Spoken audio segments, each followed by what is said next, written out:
அம்மையார் ஜெயலலிதா இருந்தாங்க, எடப்பாடி பழனிசாமி இருந்தாரு, எதையும் செய்யல. 10 ஆண்டுக்கு அப்புறம் 2021 வந்த திராவிட மாடல் வந்த பிறகுதான் 180 கோடி ரூபாய் செலவில் தூர்வாரி ஆழப்படுத்தி தூண்டில் வலை போட்டது திராவிட மாடல் ஆட்சி. நம்முடைய வலைப்பின்னும் கூடம் 18 கோடி ரூபாய், 18 கோடி ரூபாய்க்கு தாழங்குப்பத்துக்கும் நெட்டுக்குப்பத்துக்கும் வலைப்பின்னும் கூடம் பண்ணி கொடுத்தது 18 கோடிக்கு திராவிட மாடல் ஆட்சி. அதே போல் நம்முடைய நெட்டுக்குப்பத்திற்கு ஒரு கலையரங்கம் அமைச்சு கொடுத்தது திராவிட மாடல் ஆட்சி. அதே போல் தாழங்குப்பத்துக்கு ஒரு கலையரங்கத்தை அமைச்சு கொடுத்தது திராவிட மாடல் ஆட்சி. அதுக்கு பிறகு பாத்தீங்கன்னா 2வது வார்டுல நம்முடைய தூர்வாரி ஆழப்படுத்தாங்க. தூர்வாரத்துக்கு மட்டுமே 30 கோடி ரூபாய் 35 கோடி ரூபாய் செலவாச்சு. இதே போல ஒவ்வொரு திட்டமும் திராவிட மாடல் ஆட்சியில் தான் செஞ்சிருக்காங்க தவிர எடப்பாடி ஆட்சியிலையோ அம்மையார் ஜெயலலிதா ஆட்சியிலையோ செஞ்சதில்லை. காரணம் கத்திவாக்கத்தில் இருந்தது அத்தனையுமே இல்லாம போயிடுச்சு. மருத்துவமனை, மகப்பேறு மருத்துவமனை இருந்த மகப்பேறு மருத்துவமனை எங்க போச்சுன்னே தெரியாம போச்சு. அந்த மகப்பேறு மருத்துவமனையை கொண்டு வந்து 5 கோடி 50 லட்சத்தில் கொண்டு வந்தது திராவிட மாடல் ஆட்சி. அதுக்கு பக்கத்தில் 10 கோடி ரூபாய் செலவில் ஒரு திருமண மண்டபம், ஒரு மீன் மார்க்கெட், அதை கொண்டு வந்தது 2021 திராவிட மாடல் ஆட்சி. அதே போல அதுக்கு அருகாமையில் உள்ள பள்ளிக்கு 1 கோடி ரூபாய் செலவில் கட்டிடம் கட்டி கொடுத்தது திராவிட மாடல் ஆட்சி. அதற்கு பிறகு பாத்தீங்கன்னா கத்திவாக்கம் பேருந்து நிலையம் மழை பெஞ்சா தண்ணி நிற்கும். அந்த தண்ணி நிக்காத அளவுக்கு இன்னைக்கு 5 கோடி 50 லட்சத்தில் இன்னைக்கு திராவிட மாடல் ஆட்சி வந்த பிறகு அது நம்முடைய எம்எல்ஏ உங்களால் உருவாக்கப்பட்ட சட்டமன்ற உறுப்பினரால் உருவாக்கப்பட்ட அந்த சட்டமன்ற மேம்பாட்டு நிதியில் இருந்து 5 கோடி 50 லட்சம் ரூபாய் சிஎஸ்ஆர்ல இருந்தும் எம்எல்ஏ 2.5 கோடி ரூபாய் கொடுத்து இன்னைக்கு அந்த கத்திவாக்கத்தில் மிகப்பெரிய ஹைடெக்கா வரக்கூடிய பஸ் ஸ்டாண்ட் வருது. அதுக்கு திராவிட மாடல் ஆட்சி. அதே போல நீங்க அத்தனை திட்டத்தையும் கொண்டு வந்தது திராவிட மாடல் ஆட்சி. நீங்க பாருங்க, கலை மற்றும் அறிவியல் கல்லூரி கொண்டு வந்து எப்போ வந்தது? 2006 2003 ஐயா கலைஞர் இருக்கும்போது, நம்ம நெஞ்சமெல்லாம் நெஞ்சக்கூடிய ஐயா கலைஞர் இருக்கும்போது இந்த மண்ணின் மைந்தனாக இருக்கக்கூடிய அண்ணன் கேபிபி சாமி இருந்தாங்க. சாமி இருக்கும்போது கொண்டு வந்தது. அந்த 10 ஆண்டு காலம் இதுவரைக்கும் அது எதுவுமே பண்ணாம அப்படியே விட்டாங்க.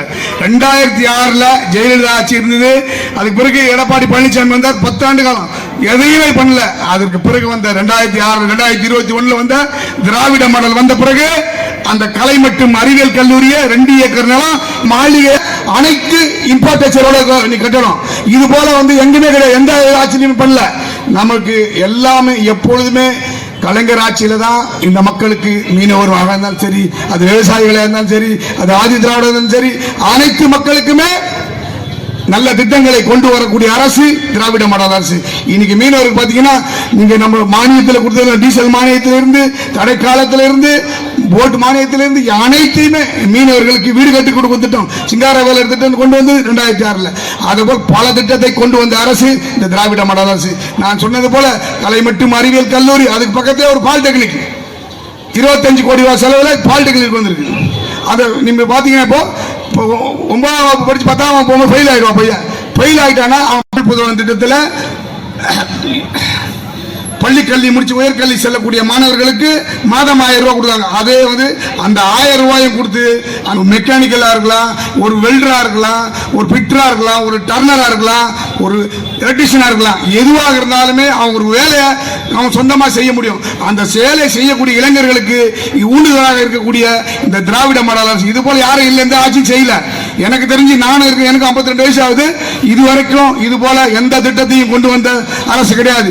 இந்த திராவிட மாடல் அரசு மக்களுக்காக எல்லாருக்கும் சொல்லக்கூடிய வகையில், அனைவருக்கும் அனைத்தும் சொல்லக்கூடிய வகையில் அனைத்தையும் செய்து கொண்டிருக்கக்கூடிய நம்முடைய திராவிட மாடல் ஆட்சியினுடைய தளபதி அண்ணன் மு க ஸ்டாலின் அவர்கள் உங்களுக்காகவே, மீனவர்களுக்காகவே, அனைத்து மக்களுக்கும் வாழக்கூடிய அனைத்து மக்களுக்கும், தமிழ்நாட்டில் வாழக்கூடிய ஏழை எளிய உழைக்கும் மக்கள் வாழக்கூடிய அனைவருக்குமே அதான் சொல்லுவாங்க, ஏழைகளின் சிரிப்பில் இறைவனை காண்பவன், இந்து முஸ்லிம் கிறிஸ்தவர்கள் இதயமெல்லாம் போற்றுபவன், தமிழகத்தின் தவ புதல்வன், தரணி போற்றும் தமிழ் தலைவன், அமுத வார்த்தை நிறைஞ்ச அன்னை, அஞ்சுகத்தின் செல்வ மகன், அண்ணாவின் தம்பி அவன். அந்த அண்ணாவுடைய தம்பி ஐயா கலைஞர் அவருடைய பிறந்த நாள் விழாவை சிறப்பாக கொண்டாடி கொண்டிருக்கக்கூடிய இந்த நல்ல வேளையிலே தொலைநோக்கு பார்வை எண்ணக்கூடிய தலைவர் கலைஞர் அவர்களுடைய திட்டத்தை, பல திட்டங்கள், இல்லம் தேடி கல்வி, மக்களை தேடி மருத்துவம், காலை உணவு திட்டம், 1ஆம் வகுப்பிலிருந்து 5ஆம் வகுப்பு படிக்கக்கூடிய மாணவ மாணவியர்களுக்கு காலை சிற்றுண்டி.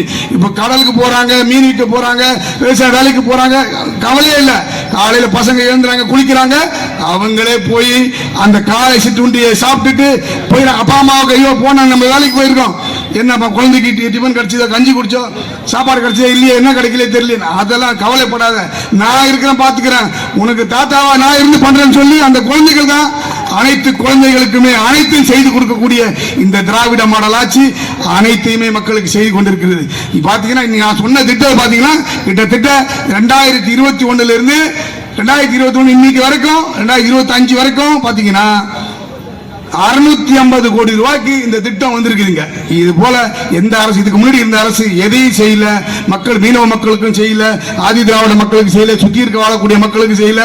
ஒரே அரசு இந்த திராவிட மாடல் அரசு, கலைஞருடைய புள்ள, கலைஞர் வழியில் தொடர்ந்து உங்களுக்கு நாடு நலம் பெறணும், மக்கள் வளம் பெறணும், வரக்கூடிய காலங்களில் ஆதரிப்பேர் உதயசூரியன் உதயசூரியன் என்று கூறிக்கொண்டு எனக்கு பேச வாய்ப்பளித்தமைக்கு நன்றி கூறி விடைபெறுகிறேன். நன்றி, வணக்கம்.